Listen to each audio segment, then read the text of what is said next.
and achieving more. Telling it just like it is. Most of all, keeping it real. Are you ready for real talk? Changing lives and communities. Real talk. Saving all our families. Real talk. Bringing hope for you and me. Real talk. Real talk with Judy. Real talk with Judy on the radio. Real talk with Judy. Real talk with Judy on the radio.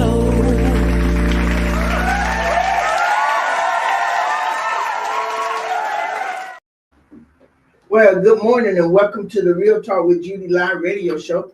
I want to thank you once again for giving me 1 hour to empower you, inspire you, motivate you, and make an indelible impact upon your life and to increase your faith. Everything you want to accomplish is possible if you only believe and work for it. You know, you got to go to work, but everything is possible. Philippians 4:13 says, I can do all things through Christ who strengthens me. My sisters and brothers, you have to see it before you see it, or you never will see it. And that's real talk. Again, I am Dr. Judy, your radio host of this amazing and impactful show.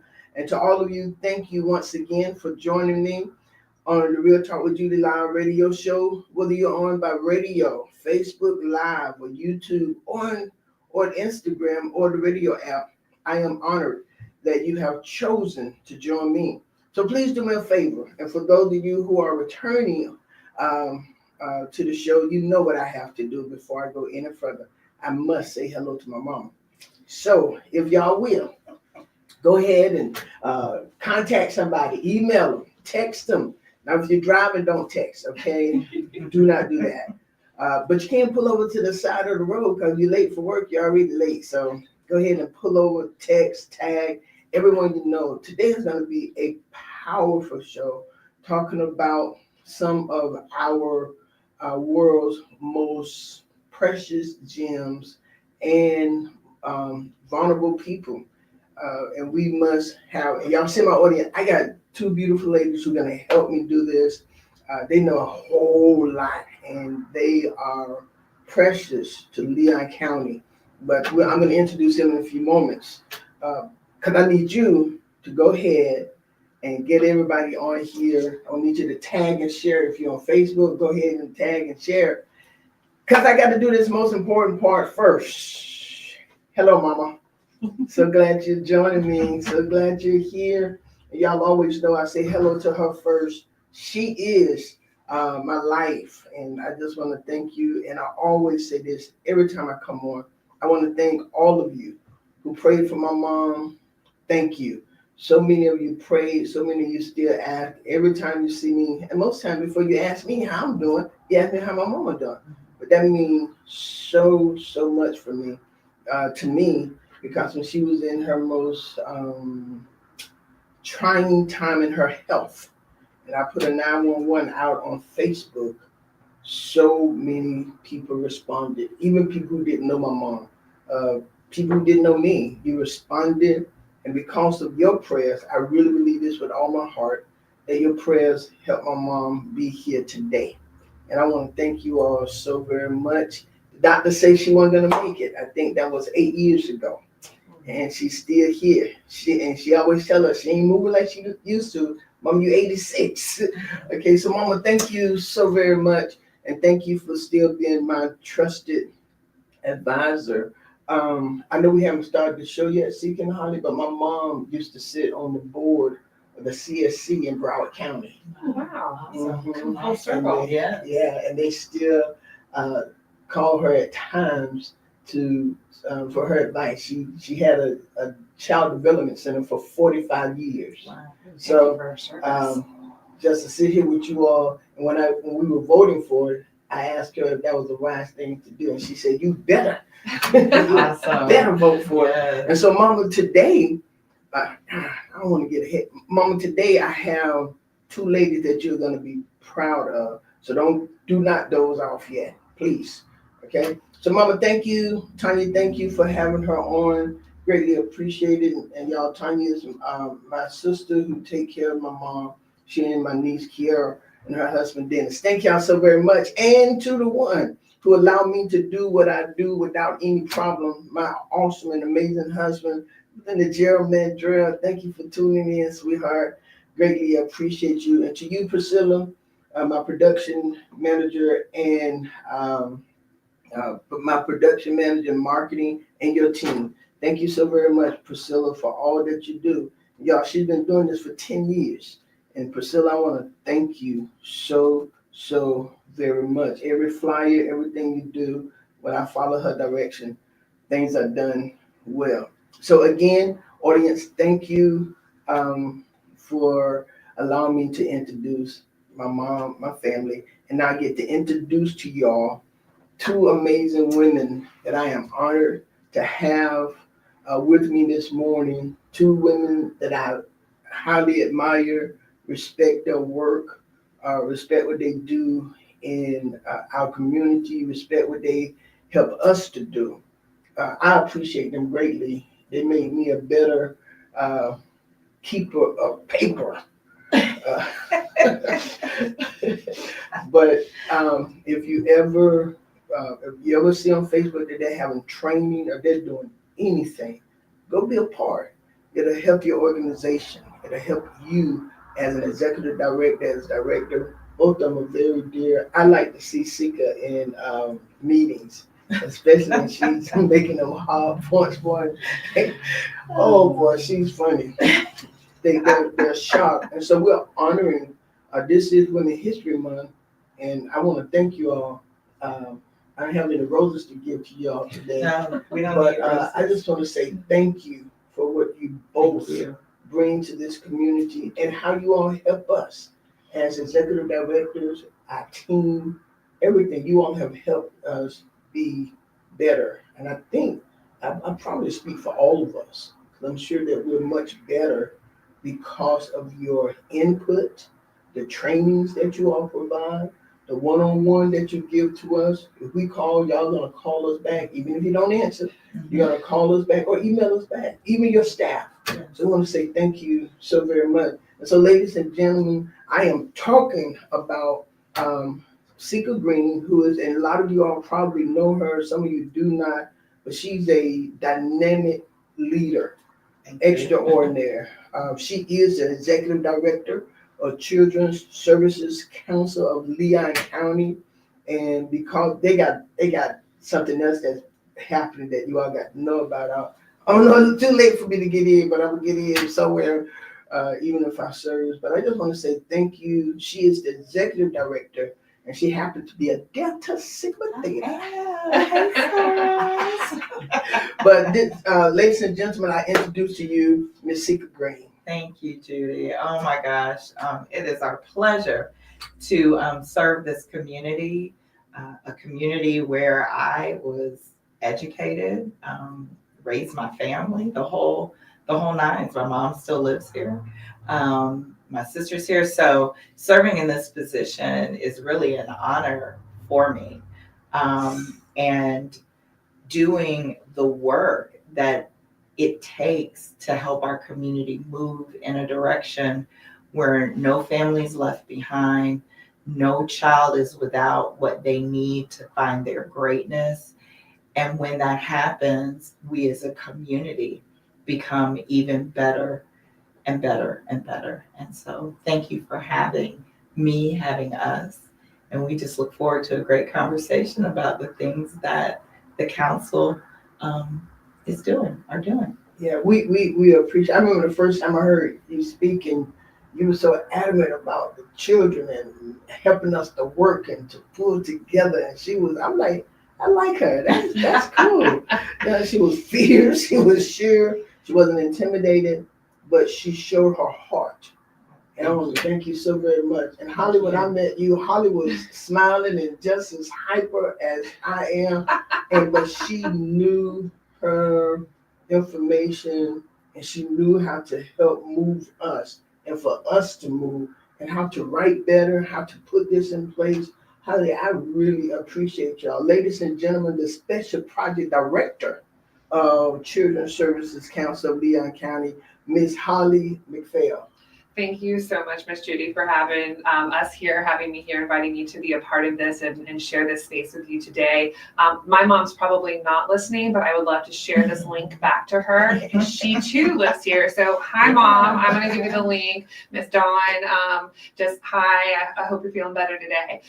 So thank you. One of the things that really inspired me about having the opportunity to work with Sika is that we approach the work that we do not as a typical grantee-grantor relationship. We call our partners, just that, community investment partners, because when they're successful, our organization as a whole is successful, which means our community is successful. And we really do believe that we all have a role to play in building strong families. And when we have strong families, we have strong community. And that's really what we're about. So it's exciting to be here today and share a little bit about what the council is up to and how we are partnering with organizations, small and large, to make a real impact.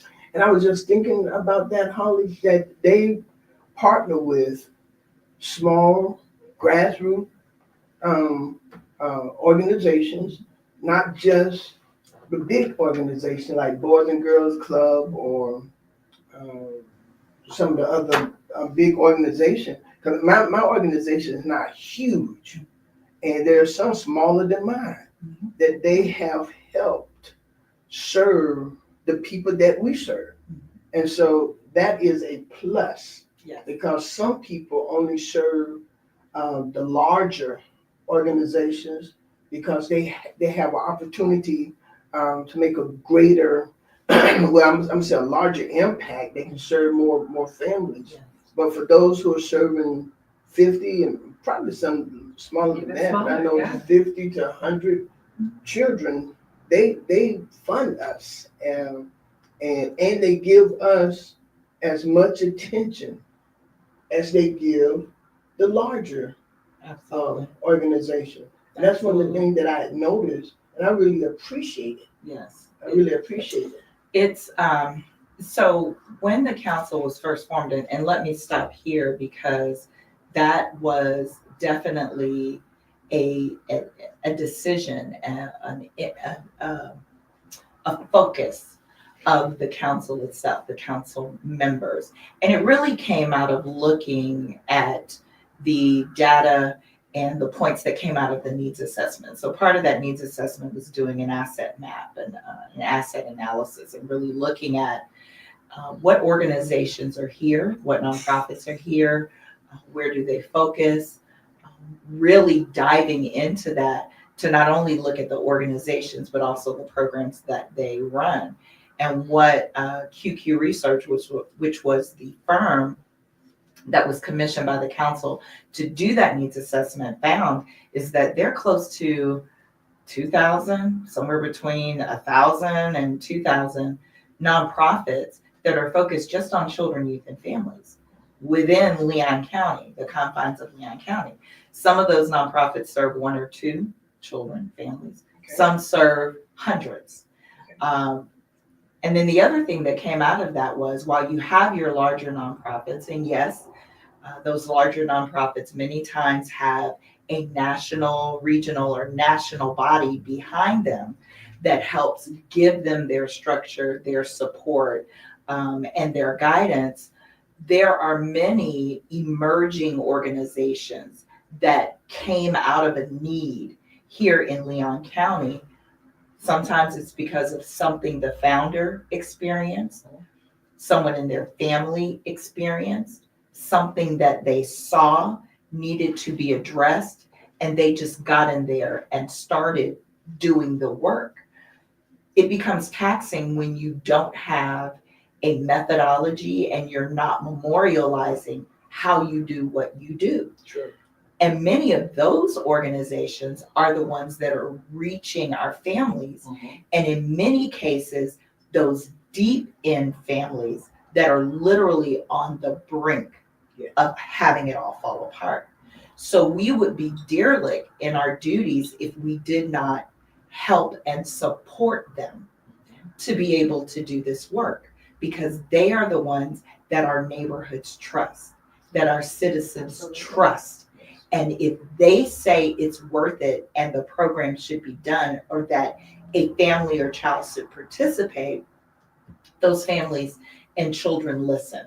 And so it is imperative that we work collaboratively, large, medium, small, haves, have-nots, educated, uneducated, wealthy, not so wealthy, to ensure that we bridge that gap and bring the schism, that chasm that is wide in our community, closer and closer to closing. And the only way we do that is by all coming together and understanding that all of us have a part in the solution. I like to call these organizations, truly they're the gap fillers, and they deserve just as much respect and support as the larger organizations. At the end of the day, if the larger organizations were being fully effective without the use of these smaller organizations, we wouldn't be facing the outcomes that we're facing. So by really focusing effort, being intentional on focusing our effort at those gaps, it's the families that we really want to reach that are going to have the relationships with the smaller organizations that not only are driven by their model and kind of knowledge of the community, but they have the heart and the passion, and they have a trusting relationship with the families. If we don't intentionally focus in on the gaps and support and fund the gap fillers, then we're never going to change the community. It will be Groundhog's Day in this community over and over and over again. Right. So I know our chair has said this phrase that I have just fallen in love with. So Chair Jones, he said, we're doing a common thing in an uncommon way. Uncommon way. And I'm sure there's extraordinary. There's a story behind this quote. I'm sure that there's that people could quote, but he said that one day, and that's really the work of the council of we're intentionally doing things differently than the way that they've been done for decades in this community, and it's very exciting to see that momentum building and organizations, small, medium, and large, working together. Yeah. And we appreciate it because now we get to see our families really receiving and the grassroots and the smaller organization able to accomplish some things that we weren't able to do. We're even able to hire one or two people. Yeah. Because it takes a lot of work. I started Dream Builders Greatness Center, and most of you all know that back in 2000, and did a lot of work just with my husband, my funding, different people out in the community, different churches, asking us to partner, do this or do that. But I used to work for the Department of Children and Families. But actually, when I grew up, I thought I was rich. That was the thing. That's how it started. I thought I was rich, and when I saw children not able to have what I had, I told my mom, I said, God called me to save the world. I love it. I'm here for it. And this is how we do it. And he called me to save the world. And my dad said I had the faith of life, but I always felt like everyone should have the opportunity that I had growing up as a child. I never went hungry. We always had plenty. Yes. And how people say they had to eat what was put before them. My mom never made us do that. And we didn't like it. We didn't have to eat it. 6 of us, and she cooked 6 different meals. Oh, wow. Bless your heart. I know. I've never had that. And I tell her, I don't want my kids listening. My mom. Yeah. I know my husband, I say, you eat it or you don't eat anything. That's right. Yes. But she And I'm never, gonna serve it to you the next day as well. right there. And That's right. But she never did that. That's why it made me think I was rich. I used to go into the project and take food from our house, take my mom clothes, my dad clothes, my sister's clothes, because I felt like they should have it. I went to school to be a social worker because I felt like I was going to help save the world. Right. And Harriet Tubman became my mom was my #1 mentor, Harriet Tubman. Then Angela Davis, people who helped save the world, right? Yeah. And I just felt like that was my duty.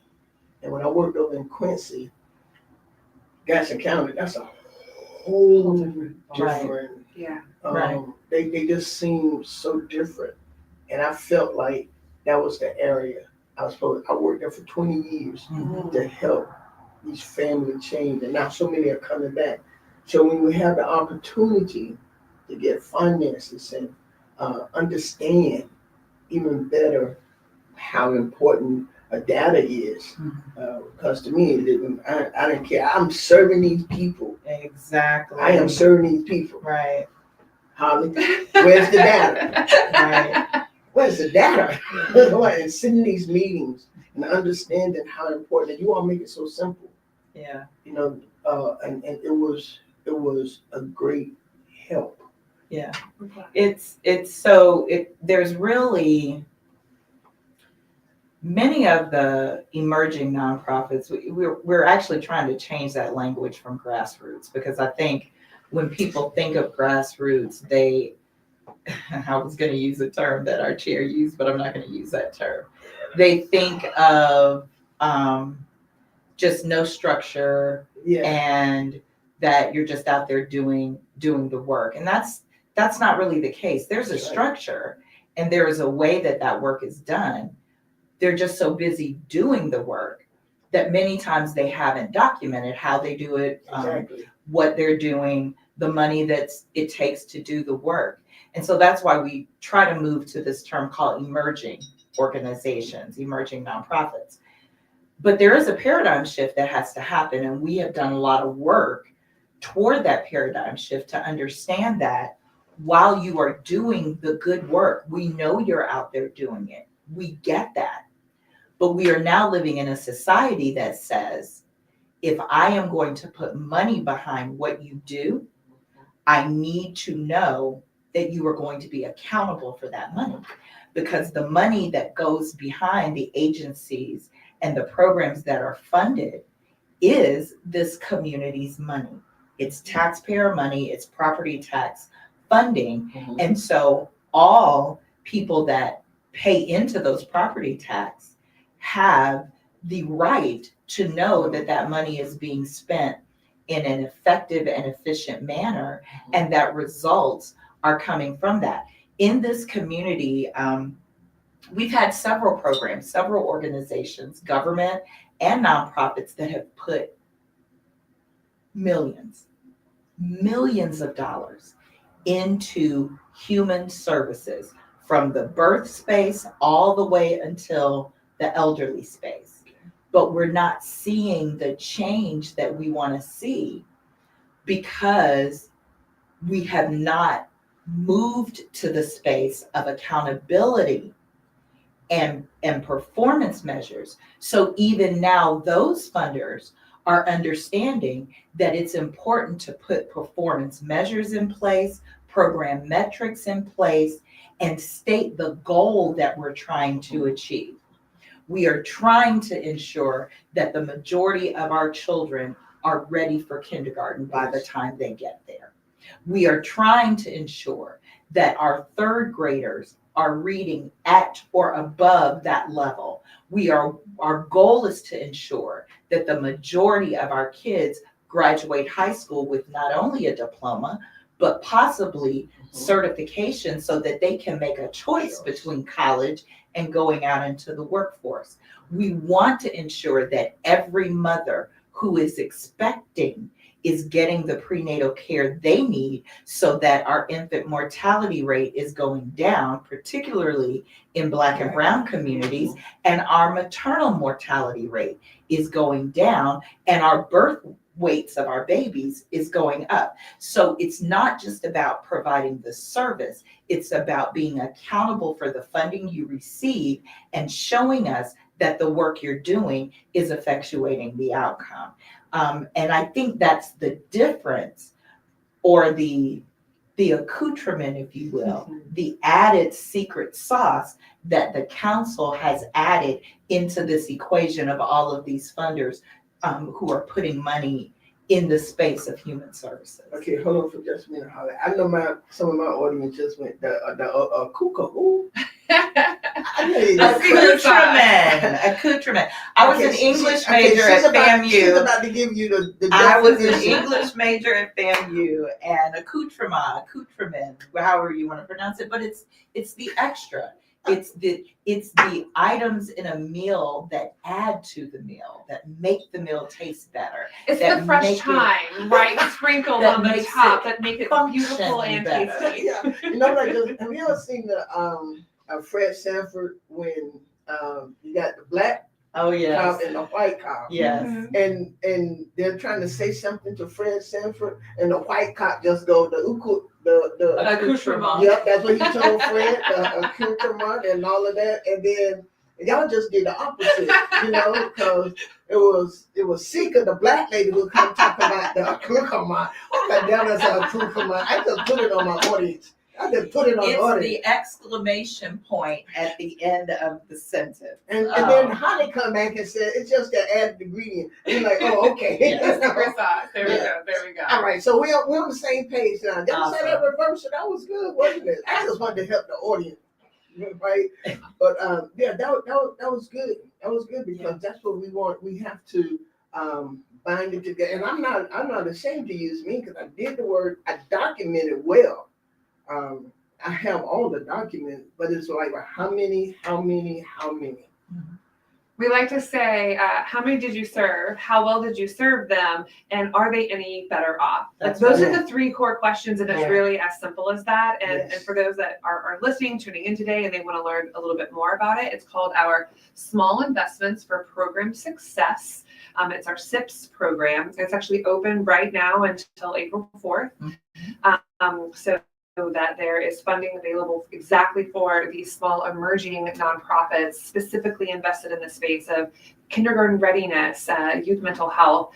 That's really where our council is focused on wanting to engage with these gap fillers in those spaces. And it's, as you said, it's a journey. So it's not that they have to come in and know everything right up front. Right. They have to have that passion and know how they want to use it. And it's almost like a training ground that these programs can go through. If you've never collected data before, that's okay. We can teach you. Yes. If you've never, like, if you know that you're doing your finances well, but maybe you don't have a fully fledged out financial management process, that's okay. This program is designed to teach you. If we can, it's like, look, I'm remembering a phrase, I think it's by Mr. Rogers, about like, look for the helpers. Right. But it's about finding the helpers and then just adding in that secret sauce and helping them do it just a little bit better. Exactly. Yeah, because even at our daycare, we were, as I told you, my mom was in daycare for 45 years. Mm-hmm. There's a lot of senators and legislators and judges and all those people, business owners,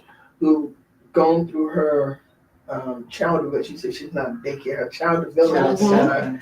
I like to call them early learning. You don't take care of days, you take care of children. Exactly. And that's one of the things I can pride with my sister Carolyn Waddell is that at our child development center, we tell the parents, you have to get involved now. Yes. We can't have absenteeism now in kindergarten. I mean, even at birth, they have to do that's a whole. You could do a whole show on absenteeism and understanding that absenteeism is what is contributing to the declining academics, not necessarily behavior. And I would encourage you to have Dr. Benny Bolden from Leon County Schools, because he is doing some work on understanding that in our school district and then across the country. As a matter of fact, there is a lot of work and effort being put into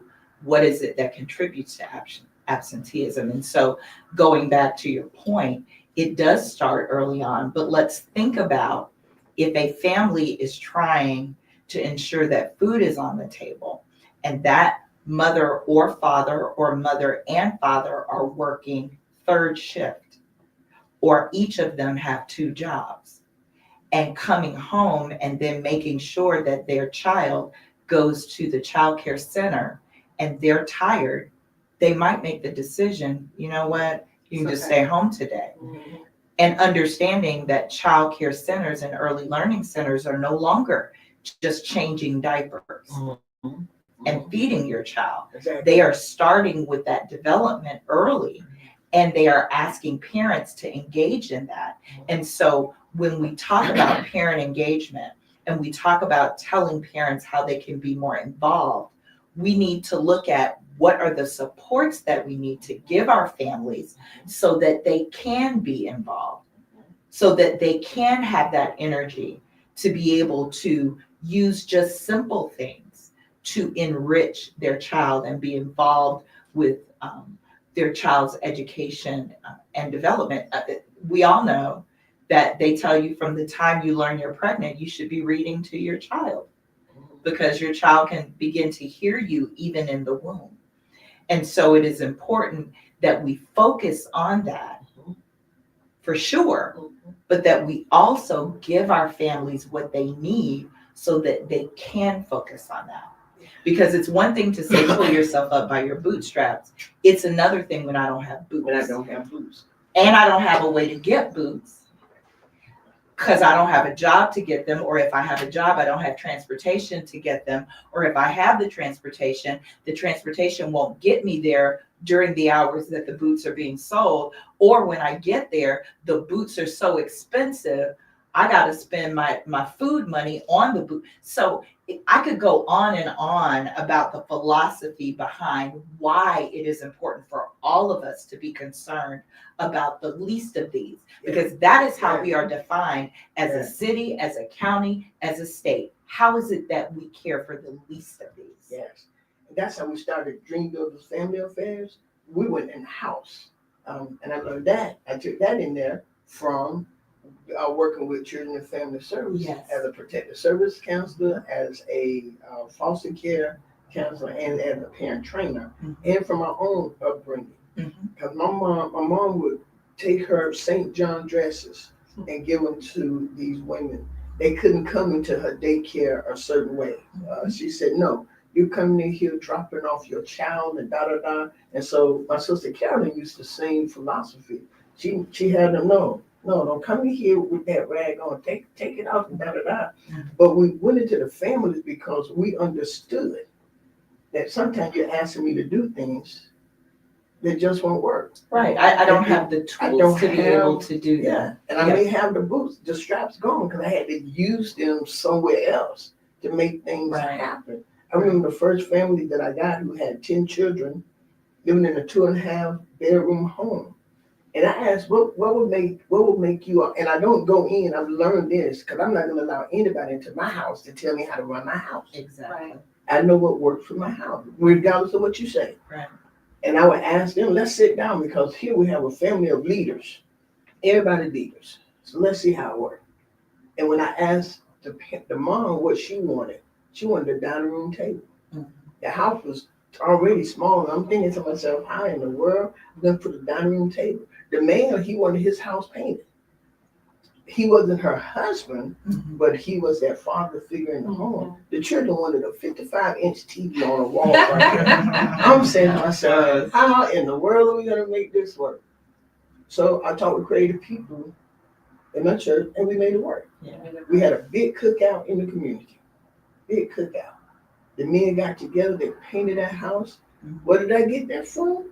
That's what we used to do at home. You know what I love about that is that you listen. I think that there's this idea that organizations like ours, or the big ones that we fund, that we know what's best for communities. And the truth is that the individual families, they know what's best for them, and they just want to be listened to. And I think that that's something that we've really tried to implement at the council, is that we listen first, and then we respond, and we take all of the knowledge that we have to be able to provide choices and resources. But at the end of the day, the families are the ones who are going to transform themselves. Exactly. And I think that that's the philosophy behind our family resource centers. And so that's another thing that the council has made a huge investment in, is creating place-based neighborhood resources that embodies that. So while we're not necessarily going into your home, but we try to create that home atmosphere, and anyone's welcome. You can come in and you can say what those goals are. Maybe it's getting that dining room table, or just accessing clothing or food or whatever it might be. And so seeing that take off in the Cross Creek area, getting ready to take off in the Fort Braden community. We're having, I think tomorrow, there's a conversation in the Frenchtown Griffin Heights area about possibly looking into that area to create this neighborhood family resource center that does exactly that. Listen first and then lead in partnership. And so I love that just naturally, organically, that's how you've started. And that's the example that you've set here in this community, because what we know is that that's what works. Absolutely. Yeah. And another thing, you can't be afraid that they don't know. Mhm. You know, And you can't assume. we can't assume. We can't assume. Right. It's interesting because so I too did a stint at DCF and CHS, and I've always been ancillary, I think, to learning family issues. And what I always would like to say when I was working in tandem with foster care, adoptions, independent living, is no one has a child. Very few people, very few. And I would go into the people that would do this have a mental deficiency. You don't have a child and say, I want this child to fail. Yeah. Nobody does that. Yeah. Nobody. But depending on the circumstances in which the child was born, through no fault of the child's own, there may not be a knowledge of the various things that will help this child achieve their greatness, which I stole that from Cornell West. That's not mine. But I have adopted that because that ultimately is what I believe gets us to a community that is great. Yes. When you facilitate children, youth, and families achieving their greatness as defined by them. We just assume everybody wants to live in a mansion. That's just not true. It's not. Everybody doesn't want to drive a Porsche. Everybody does.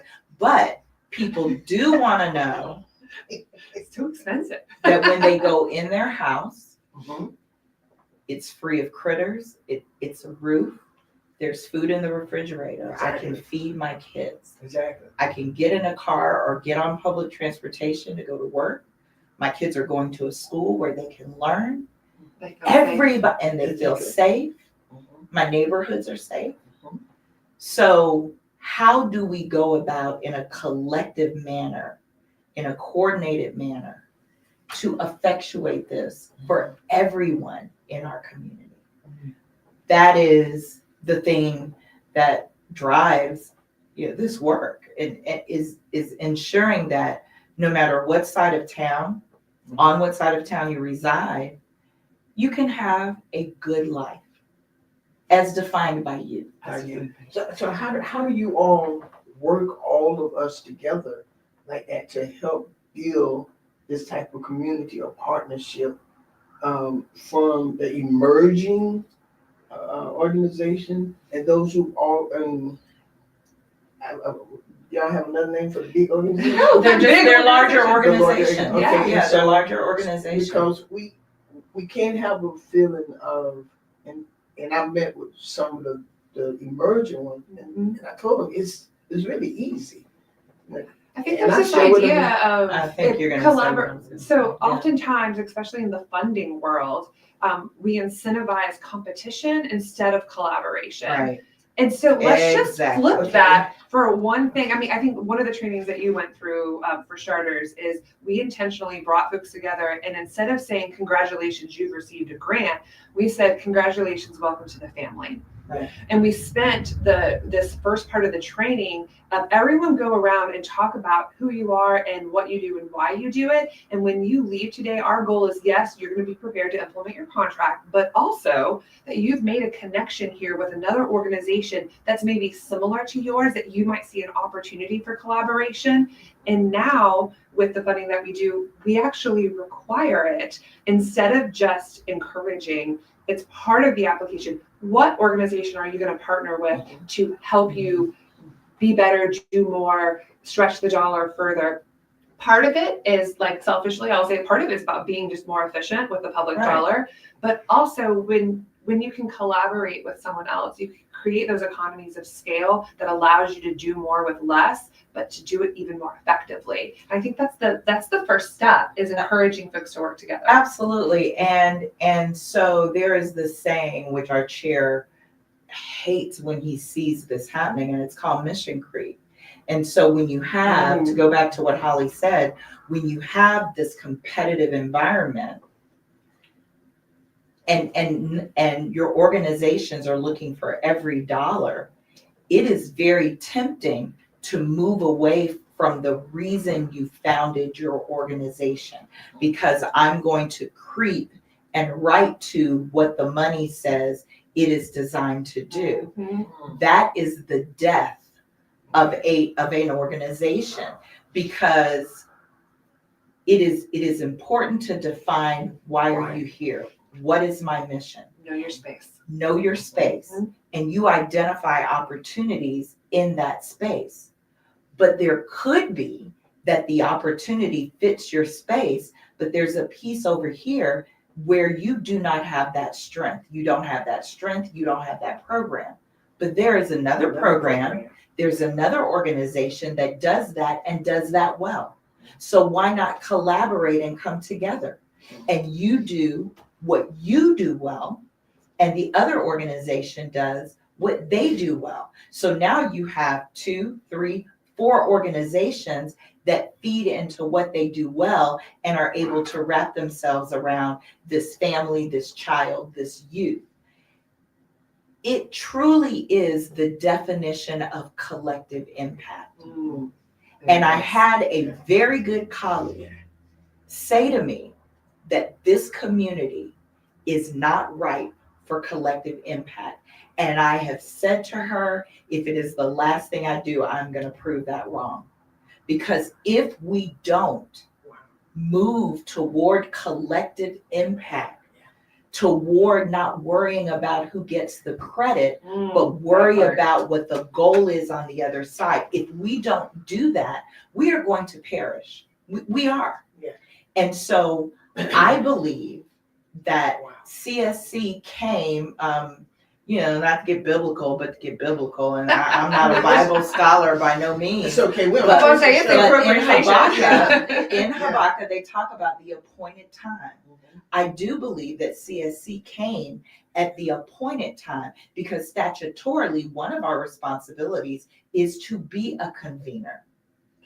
And I think that's what was missing. How do you be a convener? When we are out in the public, all of our team, our performance partners, special projects director, Dina Snyder, our programs and finance, when we are out in the community, we are listening for all the different things that organizations are doing. And then we come back and they will say, Sika, this organization is doing this. I was thinking they could partner up with this organization, or better yet, this organization says they want to do this. Well, we know that this is already going on here, here, and here. So how do we pull it together so that the effort is massive rather than all these little efforts going on? It's wildly important. It is terribly imperative for us to stop worrying about the credit and start worrying about what we want to see.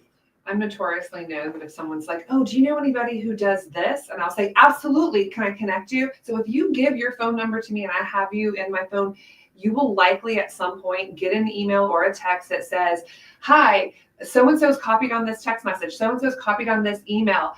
And I always sign off, happy connecting, because we have to stop gatekeeping one another and gatekeeping the resources that are out there, and see those opportunities and open doors for each other and make those connections. Absolutely. And that's what we just have to do. And I must say, you do that, and LaShawn does that. Oh, LaShawn Gordon, yes. You're so, I mean, I've got one for you, and I'm like, connect them with who? And I said, Holly said, we're connected, but we've met, and things have worked perfectly. LaShawn Gordon does that with the United Partners Human Services.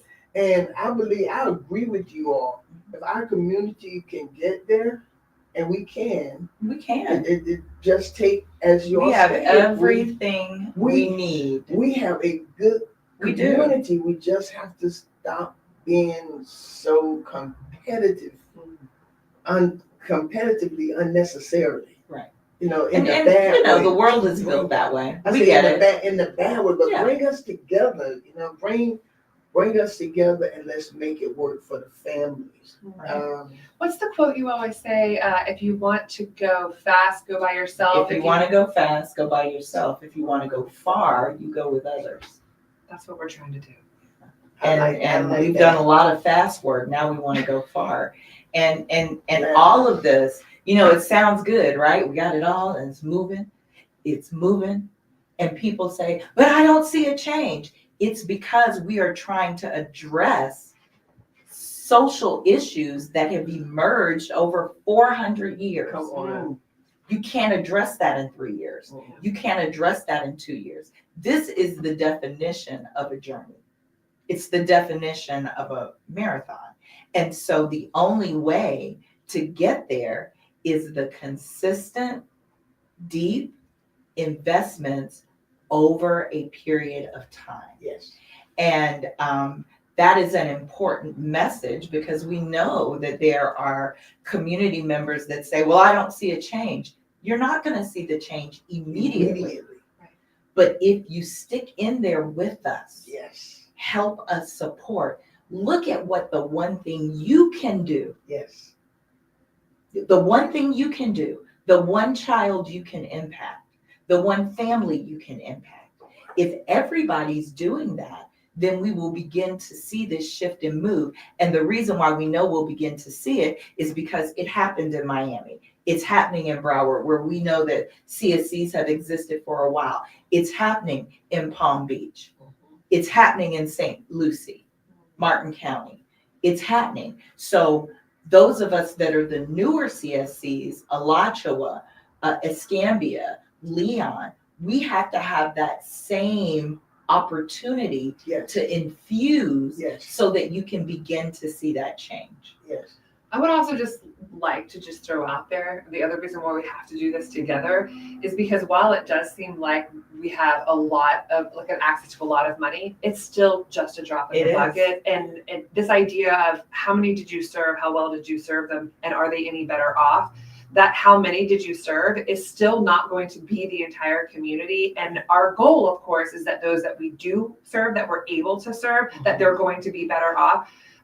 The truth is, though, that that's only a small percentage of our entire community. And so we have to work together with the other largest funders in the organization, whether that's our city and county governments, our school district, our health department, all of these individuals have to be, all these different entities have to be part of it so that we can truly reach everyone to make that change. Right. We can't do it on our own. They can't do it on their own. Exactly. And they're going to take everybody. And once the family get it and the family start improving and feeling good about themselves, feel good about going home. Since COVID, I haven't been able to go into, well, I wanted to go in some of these homes, but when they feel good and they go home, and I use the motto, home sweet home, let me know like coming home. Yes. No matter what it looks like, this is my home and I like coming into it. Yes. I went into the home and I don't know if they were, what you call them, hoarders? Well, just lots of stuff. I'm gonna say, Lots of stuff. It was There's lots different of stuff. levels. There are Yeah, different there was, levels. there was a high level. There was a High level TV. collection. There was a high level. That was so kind of word. And I walked in and I said, sweetheart, you're gonna have you had to do something. She said, well, Miss Judy, where I'm gonna put it? Where I'm gonna put the stuff? I said, not in the front of the door. And she said, well, when I do, no. We went to Walmart and bought her some those plastic bins, had it to label them. The children was labeling. You know, I sat on the lowest chair and watched them label. They said, "You gonna help?" No, it's in my house, it's your house. Yeah. And if I help, I'm here to cheer you on. it's not gonna. I said, but I got pizza and all that stuff. Right. And today, her house is like she wants it. Yeah. Power But organization. when you walk in, it is like nice. And they took some things that she wanted a different color, and some people told me to have her to spray paint it. And some came over to show them how to do it. Yeah. It is just It's about empowering. And now what they're doing, Seeking Hollywood, they do. Now they're telling their other neighbors, their other friends, their family You can make your house any color you want. You can do whatever you want. Doc did found that sign, and I put it to some of the groups that I said, just go find you a piece of wood and fix it up the way you want it. Really? Yes.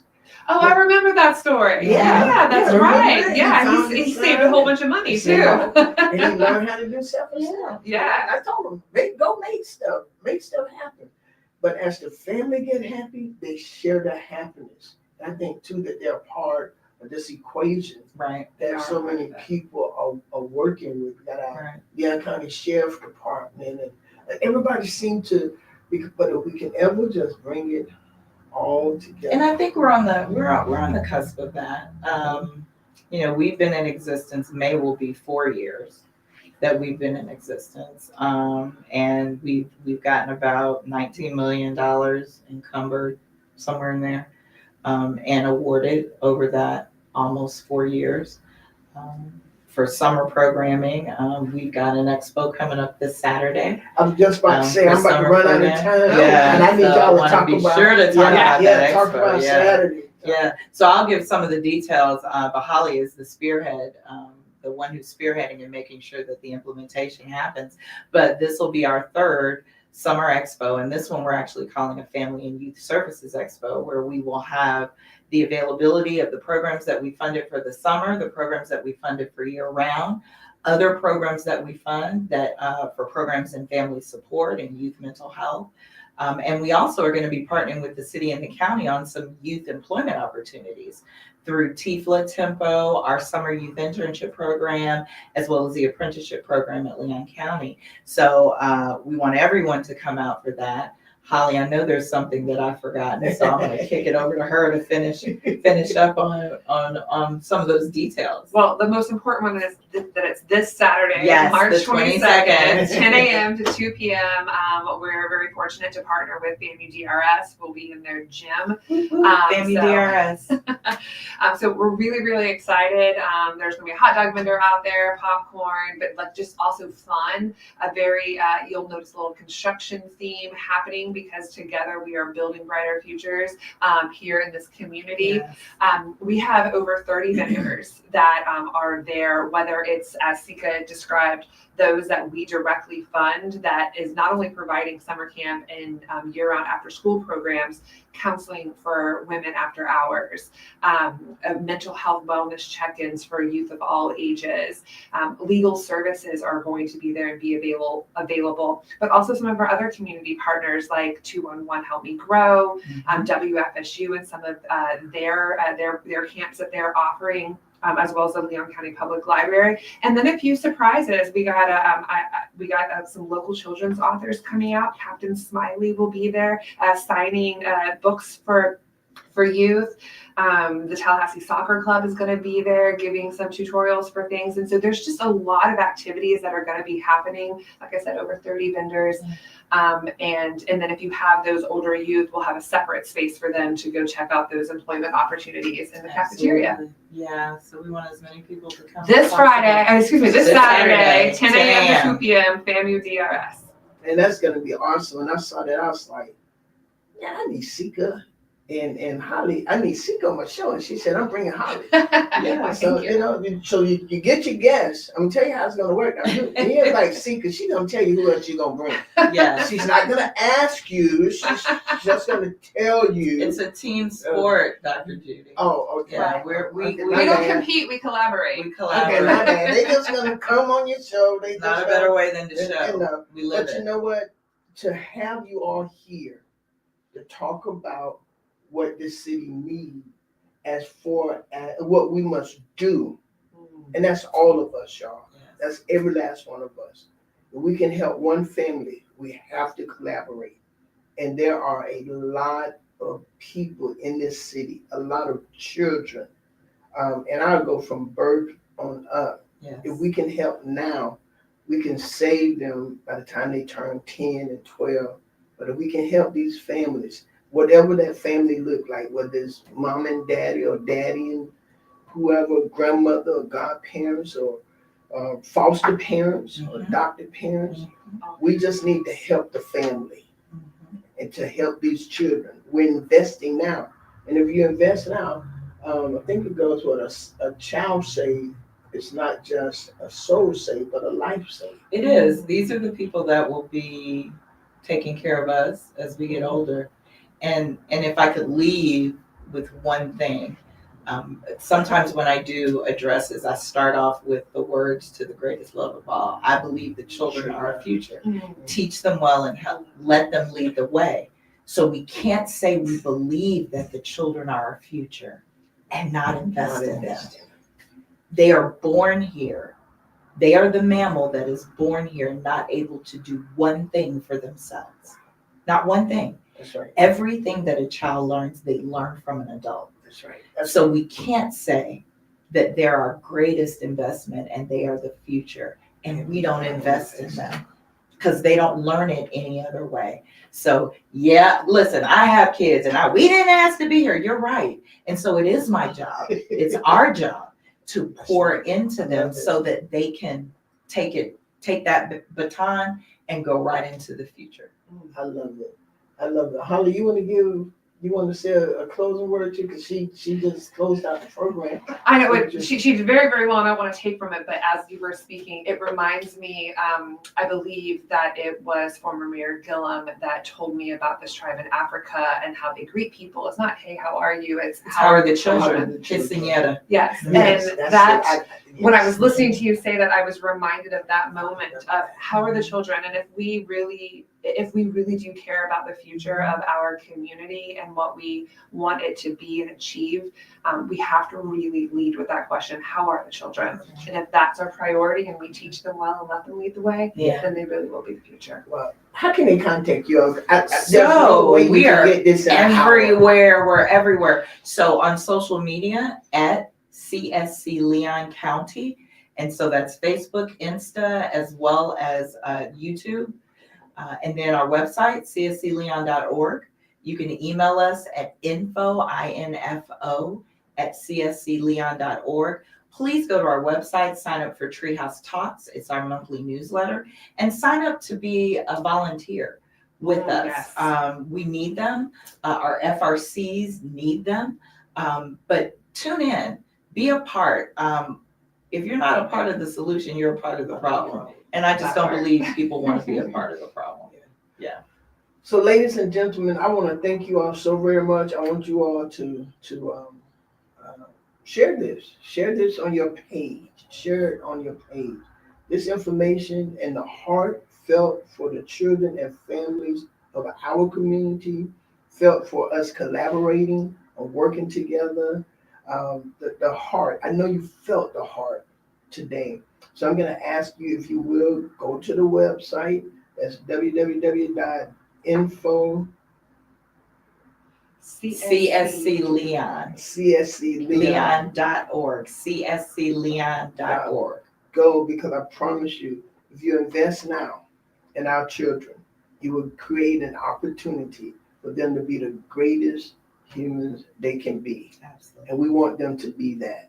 They deserve it. We brought them here, so let's give them collectively an opportunity to be great. Y'all, Ms. Seeker Green, thank you. You're welcome. Thank you. Thank you for having us. Oh, it was an honor. And I really thank you all for the information that you gave, that you've given to us. Greatly appreciate it. Thank you all so very much. And thank you for doing what you're doing. Absolutely. Thank you.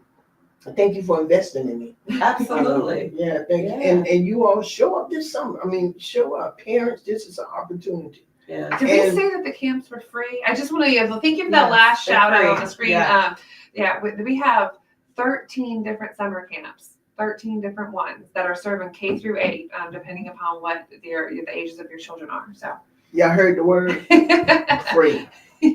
It's free to you, but it costs. And if you just make the arrangement to get your child there, start right now to make the arrangement. I often tell people you could go on any vacation you want to. You just have to plan for it. That's right. And you could be as successful as you want to. You have to plan for it. That's right. That means if you don't have it, if you don't know how to do it, you find people to help you do it. That's about the simplest part of everything. There are people out there who can help you find the boots with the strap, and help you learn to pull them up until you're able to pull them up by yourself. That's right. That's what the world is about. Listen, I want to meet y'all tonight at Bible study at 7:30 at Life Changers. So I look forward to seeing y'all, or Sunday morning at 11 a.m. For our morning worship. Now, I don't know. My husband said I might have to speak Sunday. I'm not sure about that. But if he said it because he's the pastor, I might have to do it. So y'all just look for it. And if you ain't busy, come on out and join us. Listen, again, to two of the hardest working people, not the only two, but two of the hardest. And that chair, they keep mentioning him. Y'all know who that is. That's Dare Jones. The one and Daryl only E. Jones. Mr. Mayor. Yes. That's what I call him, the governor of Tallahassee. That's what I call him. But I want to thank you all so very much. Thank for you. your Thank you, Dr. Judy.